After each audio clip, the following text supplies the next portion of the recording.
Hello friends, welcome back to our channel wheels Adda. तो सबसे पहले तो आपसे जो रिक्वेस्ट हमेशा करता हूं लेकिन शायद पूरी नहीं होती है, तो फिर से बोलूँगा, अगर आप चैनल पे नए हैं तो प्लीज़ चैनल को सब्सक्राइब कर लीजिएगा, और अगर आपको वीडियो अच्छा लगे हमारा तो लाइक करके जाइएगा। मैं आपके लिए जो लेके आया हूँ ओनरशिप रिव्यू टाटा सफारी का। ये गाड़ी डीजल में XT प्लस वेरिएंट है, अमित जी की है। तो आपसे ज़्यादा टाइम न लेते हुए सबसे पहले तो अमित जी को बुलाऊँगा। कैसे हैं अमित जी? बढ़िया। तो सबसे पहले तो थैंक यू कि आप आए, टाइम दिया आपने हमारे लिए। तो चलिए शुरू करते हैं आपकी गाड़ी का ओनरशिप रिव्यू। अमित जी, ये गाड़ी आपने कब ली? लगभग 1 महीना हो गया मेरे को इस गाड़ी को लिए हुए। ओके, और ये आपको पड़ी कितने की? ये मुझे मैंने ये यूपी का नंबर लिया है, तो मुझे ये 70,000 कम पड़ी है, तो मुझे 2130 के आसपास पड़ी है मेरे को ये। 2130 आपको ऑन रोड पड़ी है। ऑन रोड पड़ी है। अच्छा, आपने 21 लाख रुपए इस गाड़ी में खर्च करे। आपकी रिक्वायरमेंट थी 7 सीटर गाड़ी लेने की। राइट। जैसे कि आपने बताया था। हाँ जी। तो 7 सीटर में आपका 4-5 ऑप्शंस और भी थे। हाँ जी। जैसे इतने में आपको MG की हेक्टर प्लस भी मिल जाती। हाँ जी। शायद फीचर्स इससे ज़्यादा भी मिल जाते थोड़े से। हाँ जी। है ना। और महिंद्रा की आपको XUV 500 भी मिल जाती, और आपने महीने भर पहले लिए तब तक आपकी XUV 700 भी लॉन्च हो गई थी, जिसका एक वेरिएंट आपका इस कॉस्ट में आ जाता आपको। नहीं, XUV 700 जो मैं देख रहा था वो वेरिएंट जो है, जब मैंने ऑन रोड प्राइस पता करा तो वो 25 लाख के आसपास आ रहा था। तो आप एक्सल AX7 देख रहे थे क्या? AX5 में देख रहा था। वो ऑन रोड जो है आज की डेट में 24 लाख के आसपास है।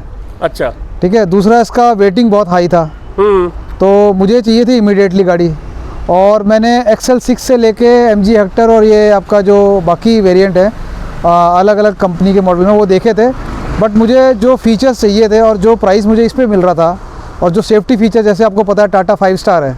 हाँ। तो ये मेरे को किसी भी गाड़ी में नहीं मिल रहा था। सेफ्टी मेरा मेन कंसर्न था। अभी तक इस गाड़ी की ग्लोबल एनकैप की रेटिंग तो आई नहीं है, बट इसका जो प्लेटफॉर्म है जिस पे बनी हुई है उस पे आपके ऑलरेडी बहुत कॉस्टली गाड़ियां जो हैं वो ऑलरेडी ऑन रोड हैं, और उनकी सेफ्टी सबको पता है कि किस हिसाब से वो सेफ्टी दे रही है। मतलब आप ये मान रहे हैं कि जैसे कि बाकी गाड़ियां थी जो इस प्लेटफॉर्म पे जो सिक्योर हैं, तो ये गाड़ी भी सेफ होगी। हाँ जी, हाँ जी।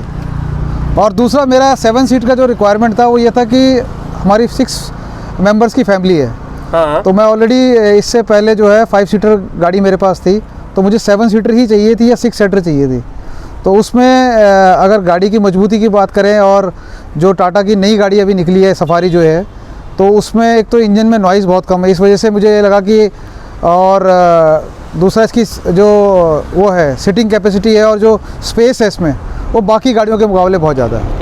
इसलिए मुझे अपना जो चॉइस है वो नैरो डाउन करके टाटा सफारी पे डालना। नहीं, बहुत तो ठीक है, लेकिन सर आप जैसे कहते हैं कि 7 सीटर की आपको रिक्वायरमेंट थी, तो 7 सीटर में सबसे ज़्यादा मारुति की आर्टिका बिकती है। हाँ जी, हाँ जी। आपने देखा था, कंसीडरेशन लिस्ट में लिया था उसको? हाँ, मैं गया भी था, बट बेसिकली हमारी एक रिक्वायरमेंट और भी थी जो थी पैनोरामिक सनरूफ की। हाँ। और पैनोरामिक सनरूफ को अगर जब हम अगर देखेंगे तो वो हमें मारुति की किसी भी गाड़ी में नहीं मिलता है, तो इस वजह से। और दूसरा, उसमें जो स्पेस था वो थोड़ा कम था जो हमारी रिक्वायरमेंट है, क्योंकि हमारा ट्रैवल थोड़ा ज़्यादा रहता है और लॉन्ग डिस्टेंस पे रहता है, मतलब इंटर स्टेट रहता है। तो इस चक्कर में मैंने फिर वो जो है ड्रॉप कर दिया आइडिया। अच्छा, कहीं ऐसा तो नहीं टाटा के पीछे थोड़ा देशभक्ति वाली भावना भी थी? नहीं, मारुति भी अगर आप देखोगे, मारुति भी मेक इन इंडिया ही है। हाँ। तो ऐसा कुछ नहीं है। मेन है सेफ्टी और स्पेस का मेन इशू था, कि जो मुझे फिक्स फैमिलीज़ के हिसाब से देखना था कि भैया स्पेस भी मिले और लगेज भी अगर ले जाना हो, और जैसे बच्चों की आजकल रिक्वायरमेंट है, और आपको पता है आने वाली सारी गाड़ियाँ जो है विद पैनोरामिक सनरूफ के साथ आने वाली हैं और आ रही हैं। तो वो एक फ्यूचर प्रोस्पेक्ट भी दिमाग में रखकर मैंने कहा कि इसी पे मैं नैरो डाउन हुआ। अच्छा सर, ये आपने गाड़ी जब ली थी तो आपको गाड़ी टाटा वालों ने दे कितने दिन में दी? ये मुझे 12 दिन के अंदर मिल गई थी गाड़ी। कुल 12 दिन में? कुल 12 दिन में मिल गई थी गाड़ी, मिल गई। हाँ जी। अच्छा, आपका गाड़ी का जो परचेजिंग एक्सपीरियंस था, लोग बोलते हैं टाटा वाले अभी भी ट्रक बेचने में ज़्यादा बिलीव करते हैं। नहीं, ऐसा कुछ नहीं है। अगर आप देखोगे टाटा के जिस शोरूम से मैंने ली है, बाकियों का मुझे पता नहीं है, बट वहाँ पे कस्टमर सर्विस बहुत बढ़िया थी। मतलब जो सेल्स रिप्रेजेंटेटिव थे, उन्होंने पूरी तरीके से सारे रिक्वायरमेंट समझ के कमिटमेंट दी थी, और वो कमिटमेंट फुलफिल करी उन्होंने। ऐसा नहीं है कि कमिटमेंट उन्होंने कोई डेट की दी हो और उसके बाद उन्होंने बोला कि सर इस दिन को नहीं मिल सकती है। कुछ डिले मेरी तरफ से था क्योंकि मेरे को यूपी से नंबर लेना था, तो एक डिफरेंट स्टेट के आरटीओ में थोड़ा सा कागजों की उसमें थोड़ा सा डिले हो गया था 1-2 दिन का। बट उन्होंने जो कमिटमेंट करा था उस कमिटमेंट में उन्होंने गाड़ी तो गाड़ी आपने दिल्ली से ली थी लेकिन रजिस्ट्रेशन हाँ जी हाँ, तो मुझे कहीं जाना नहीं पड़ा। हाँ। सारी फॉर्मेलिटीज़ उन्होंने ही पूरी करी और जो कमिटमेंट डेट थी उस कमिटमेंट डेट पे उन्होंने गाड़ी डिलीवर कर दी। अच्छा, ये आपको 12 दिन में गाड़ी दे दी कि बहुत शॉर्टर पीरियड होता है, तो सफारी ऐसी गाड़ी क्योंकि ये गाड़ी बिक भी रही है मार्केट में। हाँ जी। तो आपको ऐसा तो नहीं जबरदस्ती कुछ एसेसरीज चिपकाई हो कि नहीं सर ये एसेसरीज लेनी ही पड़ेगी? नहीं, देखिए हर शोरूम में क्या होता है कि आफ्टर सेल्स वो बोलते हैं कि आपको एसेसरीज लगानी है, बट ऐसा कि आपको फोर्स किया गया हो हाँ। ऐसा कुछ नहीं था। उन्होंने ऑप्शंस दिए थे कि ये एसेसरीज आप लगा सकते हो, ये कस्टमर की चॉइस के ऊपर था कि कस्टमर उसको लगाए चाहे ना लगाए। तो ऐसा कोई फोर्स मेरे को नहीं किया गया था और मैंने गाड़ी without any accessories as it is जैसे शोरूम में आई थी वैसे ही मैंने इसको डिलीवर करवा लिया अपने पास। अच्छा, चलिए तो बाहर बात ना करते हुए गाड़ी के अंदर बैठते हैं, गाड़ी चलाते हुए बात करते हैं। जरूर गाड़ी का। तो फ्रेंड्स अभी हम आ गए अमित जी की गाड़ी के अंदर। तो गाड़ी का इंटीरियर कुछ इस तरीके से मिलता है हमको। यहाँ पे एक पॉपअप इंफोटेनमेंट सिस्टम मिल जाता है, उसके नीचे हमको एसी यूनिट मिल जाता है। अगर मैं स्टीयरिंग कंट्रोल्स की बात करूँ तो स्टीयरिंग पे मुझे एक साइड में आपका इंफोटेनमेंट कंट्रोल, दूसरी साइड में क्रूज कंट्रोल मिल जाता है।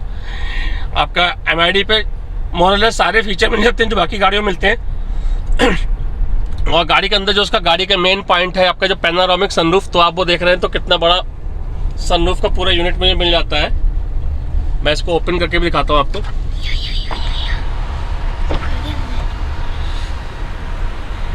तो मैंने गाड़ी का सनरूफ ओपन कर दिया है जिससे कि हमें थोड़ी सी लाइट भी प्रॉपर मिलती रहे गाड़ी में। तो अमित जी ये गाड़ी आपको लिए हुए 1 महीना हो गया है लगभग। हाँ जी। तो 1 महीने में गाड़ी आपने लगभग कितनी चला दी है? ये 1200 किलोमीटर चल चुकी है। अच्छा, जो 1200 किलोमीटर आपने चलाई है वो मेन सिटी ड्राइव है या कुछ उसमें हाईवे भी है? इसमें सिटी, हाईवे और पहाड़ी रास्ता भी इंक्लूडेड है। अच्छा, पहाड़ी भी है। हाँ तो बॉस ये गाड़ी पहाड़ों पे कैसी परफॉर्म करती है? मेरे हिसाब से मेरे पास जो पहले गाड़ी थी उससे तो अच्छा ही इसका रोड पे जो ग्रिप है वो ज़्यादा अच्छी है और बैलेंसिंग भी अच्छी है। इसमें आपको रोलिंग की प्रॉब्लम नहीं मिलेगी पहाड़ों पे, जो कि अमूमन बड़ी गाड़ियों में रहता है कि रोलिंग की बड़ी प्रॉब्लम रहती है। महिंद्रा की गाड़ी में SUV 500 में ये सबसे बड़ा इशू रहा है कि रोलिंग बहुत ज़्यादा रहती है गाड़ी की। रोलिंग मतलब बोले व्हील स्पिन जो होता है? हाँ, जो आप राइट एंड लेफ्ट जब गाड़ी काटते हैं तो बॉडी रोल होती है। हाँ, बॉडी रोल जो है कह रहे बॉडी रोल कम है इसमें, बहुत कम है।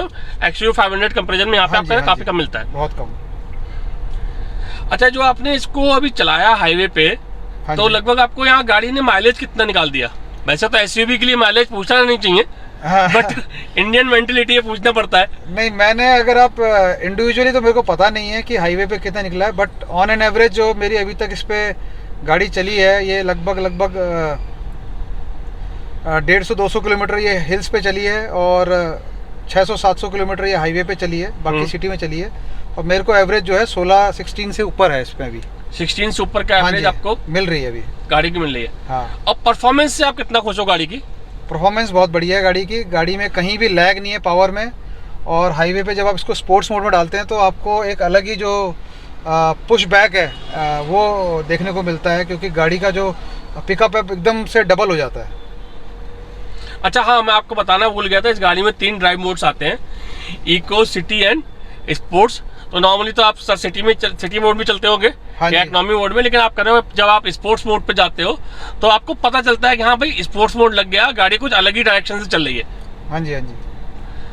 पावर बहुत ज़्यादा जनरेट करता है इंजन उस टाइम पे, तो आप सीट्स के साथ चिपक जाते हो पीछे जब ये हाईवे पे चल रही होती है। अच्छा सर, ये 7 सीटर गाड़ी है ना, और आपकी रिक्वायरमेंट आपने बोला कि फैमिली में 6 मेंबर्स ऑलरेडी हैं। हाँ जी। तो गाड़ी में स्पेस के लिए क्या बोलोगे, स्पेस कितना है आपके लिए? देखिए, अगर आप दूसरी इस रेंज की गाड़ियां देखोगे 7 सीटर में, तो उनसे लास्ट रो में जो स्पेस है इसमें बहुत ज़्यादा है। एक नॉर्मल एडल्ट जो है वो भी कंफर्टेबली बैठ सकता है 5.6 वाला, उसको कोई प्रॉब्लम नहीं होगी लॉन्ग राइड पे। और बच्चों के लिए तो बहुत कंफर्टेबल है लास्ट रो इसमें, और बीच का रो में भी लेग रूम और बाकी चीज़ें जो हैं बाकी गाड़ियों से बहुत अच्छा है इसमें। अच्छा, बच्चे जो है पैनोरामिक सनरूफ को किस तरीके से एंजॉय करते हैं? कितना बच्चों को, मतलब आप इससे पहले स्विफ्ट चलाते थे, स्विफ्ट तक बहुत बेसिक सी हैचबैक कार अपनी, है ना, लेकिन वो ठीक है, इंडिया में सबसे ज्यादा बिकने वाली कारों में भी रही है कई बार, है ना, और परफॉर्मेंस वाइज गाड़ी वो भी सही है अपने सेगमेंट के हिसाब से, है ना। तो बच्चों जब आप स्विफ्ट हुए, स्विफ्ट से लेके आप सफारी पे आ गए, तो वो एक्सपीरियंस कैसा था? नहीं, बेसिकली सनरूफ का जो आइडिया है वो बच्चों से ही मिला था, क्योंकि उन्हीं को ज़्यादा ये चीज़ें पसंद है कि जब आप हिल्स पे जाते हो तो एक नेचर के करीब अगर आपको रहना है तो उसके लिए आपको गाड़ी से बाहर खिड़कियों से सर निकालने से बढ़िया है कि आप सनरूफ के थ्रू निकले, जो ज़्यादा सेफ़ है हाईवे पे, क्योंकि आपको हिल्स पे आपको पता है रोड है एक तो बहुत नैरो होती हैं और उसमें कोई डिवाइडर नहीं होता है बीच में, तो सिंगल लेन ही होती हैं आने वाली गाड़ी के लिए भी और जाने वाली गाड़ी के लिए, तो उस हिसाब से उनका एक्सपीरियंस बहुत अच्छा रहा है। तो किड्स मैं आई थिंक हैप्पी हैं गाड़ी के साथ में किया उन्होंने कि आपको इतनी बड़ी सनरूफ मिल जाती है ना? हाँ जी। अच्छा सर, कुछ 2-4 अच्छी बातें इस गाड़ी की जो आपको लगती है कि हाँ ये चीज़ें हैं, ये अच्छी है काफ़ी? देखिए, वो तो मैंने आपको बताई दी है। एक तो गाड़ी की पावर बहुत अच्छी है, कहीं कोई इशू नहीं है, सनरूफ मिल जाता है, स्पेस बहुत ज़्यादा है इसमें, और टाटा की क्रेडिबिलिटी तो वो है ही, उसमें कोई दो राय नहीं है। तो ये सब चीज़ें हैं safety feature point of view से, और बाकी चीज़ें हैं। अच्छा, गाड़ी की बिल्ड क्वालिटी के लिए आप क्या बोलोगे? सेफ्टी तो ठीक है, आपने बोला कि एक कॉमन प्लेटफॉर्म है जो काफ़ी अच्छी गाड़ियाँ इस प्लेटफॉर्म पे शेयर करती हैं, तो ठीक है इसकी एनकेप रेटिंग नहीं आई, बट फिर भी गाड़ी सेफ तो होगी। बिल्ड क्वालिटी के हिसाब से गाड़ी बहुत मजबूत है, और अगर आप इसको कंपेयर करोगे मारुति के किसी भी ब्रांड से, या अगर आप एसयूवी रेंज में देखते हो महिंद्रा के, तो कहीं भी कम नहीं है उनसे ये। अच्छा, बिल्ड क्वालिटी बहुत अच्छी है इसकी। सर ये तो हो गई अच्छी बातें। हाँ जी। कुछ चीजें लगी होगी यार, टाटा ये 2 चीज और दे देता तो शायद मजा आ जाता गाड़ी में। एज सच तो मुझे अभी तक ऐसा कुछ लगा नहीं है, क्योंकि या तो मैंने इसको ज़्यादा बिट चलाया नहीं है, जहाँ तक मैंने अभी तक तो चलाया मुझे इसमें कोई प्रॉब्लम दिखी नहीं है गाड़ी में, और आगे अगर कभी फ्यूचर में रहा कोई प्रॉब्लम तो डेफिनेटली मैं बताऊंगा आपके यूट्यूब चैनल पे, उसको अपडेट करूंगा मैं।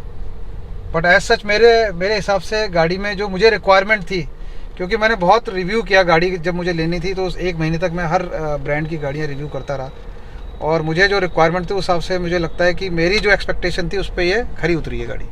अच्छा सर, आप कह रहे थे ना आपने MG की हेक्टर भी देखी थी? हाँ जी। तो उसको क्यों ड्रॉप आउट कर दिया? क्योंकि फीचर्स के मामले में ठीक है, सेफ हो सकता है, बिल्ड क्वालिटी इससे थोड़ी सी लो हो उसकी, है ना, उतना एसयूवी वाला फील नहीं आता, वो थोड़ी सी पैम्पर्ड एसयूवी ज्यादा लगती है। अगर मैं अपनी पर्सनल बात करूं तो मुझे लगता है वो थोड़ी सी ज्यादा पैम्पर्ड है। यहाँ थोड़ा आपको रफ वाला थोड़ा एसयूवी लुक ज्यादा मिलता है सफारी में। तो आपने उस गाड़ी को क्यों रिजेक्ट कर दिया? सर इसके 2 कारण हैं। एक तो आपको पता ही है, जैसे भारत सरकार लोकल फॉर वोकल का आजकल ब्रांड चला रही है, और लोकल मैन्युफैक्चरर्स को ज़्यादा प्रेफरेंस किया जा रहा है। एक तो वो रीज़न था। दूसरा, जैसे कि मैंने अभी हाल फिलहाल में देखा है, कई कंपनियां जो बाहर की हैं वो इंडिया से अपना बिजनेस समेट के चली गई हैं। तो कल को आने वाले समय में अगर मैं MG हेक्टर पे जाता और मुझे कोई स्पेयर पार्ट की ज़रूरत पड़ती, तो शायद वो इतनी इजीली नहीं मिल पाता जितना कि टाटा या मारुति या महिंद्रा की गाड़ियों में मिल सकता है। तो वो 2 रीज़न थे जिसकी वजह से मैंने फाइनली अपनी जो सर्च है वो नैरो डाउन करके टाटा पे ही फोकस किया। सर्विस सेंटर्स की बात करोगे तो टाटा के service centres all over India MG Hector से बहुत ज़्यादा हैं। अब मैं जैसे कि मैं उत्तराखंड से बिलोंग करता हूं, तो मेरे होम टाउन में भी टाटा का सर्विस सेंटर है, जो कि MG हेक्टर में मुझे दिल्ली NCR में ही अपना जो भी है मूव करना पड़ेगा किसी भी उसके लिए, इश्यूज़ के लिए। तो ये एक बहुत बड़ा चैलेंज था जो कि टाटा के साथ नहीं है। चलिए दोस्तों, तो ये था हमारा एक छोटा सा ओनरशिप रिव्यू अमित जी के साथ में। अभी अमित जी की गाड़ी नई नवेली, अभी चलाई बहुत कम है, तो बाकी जो अच्छे बुरे का एक्सपीरियंस है अभी उतना ज़्यादा मिल नहीं पाएगा, क्योंकि गाड़ी बिल्कुल नई नहीं है, अभी चली नहीं है गाड़ी, बिल्कुल 1200 किलोमीटर चली है, 1 महीने पुरानी गाड़ी हुई है। इसी गाड़ी का दोबारा आपके लिए ओनरशिप रिव्यू लेके आऊँगा जब गाड़ी थोड़ा सा चल जाएगी। तो होप आपको वीडियो अच्छा लगा होगा। अगर अच्छा लगा है तो प्लीज़ इसको एक लाइक करके जाइएगा। कुछ क्वेरी हो तो कमेंट कीजिएगा, मैं और अमित जी कोशिश करेंगे आपकी क्वेरीज का आंसर देने का। तो आप लोगों से अब विदा लेता हूँ, और अगर आप चैनल पर नए हैं तो सब्सक्राइब जरूर करके जाइएगा। Thank you, bye bye.